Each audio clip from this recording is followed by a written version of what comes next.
Now with Mahana's budget, the last 2 mil was crowdfunded. At what point did you all realize that maybe crowdfunding is the way to go? It was much less than that. It's a combination. That's okay, Nick. I'll take the blame for this one. It's a combination of some private equity funding and sort of the snowball effect funding. If you like, we can get that, sort of the detail of it separately.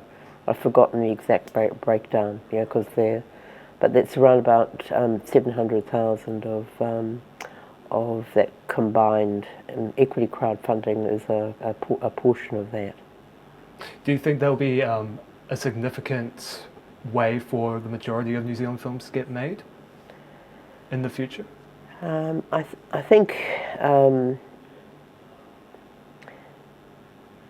it's no, because I think you have to do an enormous amount of work to present a viable option to investors.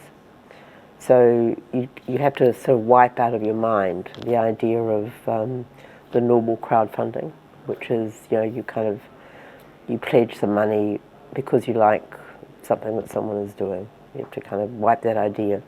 So this is under the Securities Commission. So everything that you put in your prospectus has to be sort of really scrutinized, and you have to verify its source. So when you're talking about sort of investors making a return, you've got to verify how you achieved that sort of quantifiable return. So in the case of, like with all films, like whenever I finance a film, you have to start off with a sales agent, and a credible sales agent, who gives you estimates as to how much they will sell the film for. And you have to start off with a distributor, a local distributor, who gives you sort of viable estimates as to how much box office the film is going to make in New Zealand and Australia, and what the return is going to be. And those are the numbers that you start with to calculate the return for your investors. It's a very, it's a numbers game, and you can't, it has to be very precise, and the only way you can lower the risk to investors is to give them as close as possible to a first out position in recoupment. So when the film starts making money, the money flows down and recoups all of the investors.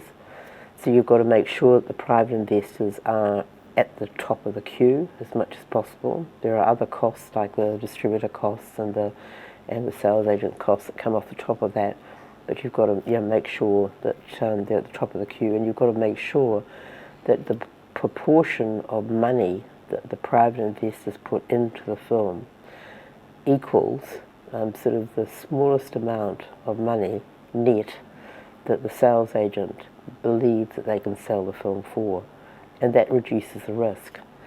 So it's not like pledge funding. It's not something that you can say, oh, I've got this great film, this great idea, and people will identify with the idea and want to help you make it. It's much more numeric and kind of much more precise than that. I think a lot of producers would be, first of all, you've got to have all your facts, kind of lined up. I think it's very viable for people who are prepared to do that work, but not all films will qualify, because not all films can show sort of that there's a viable return.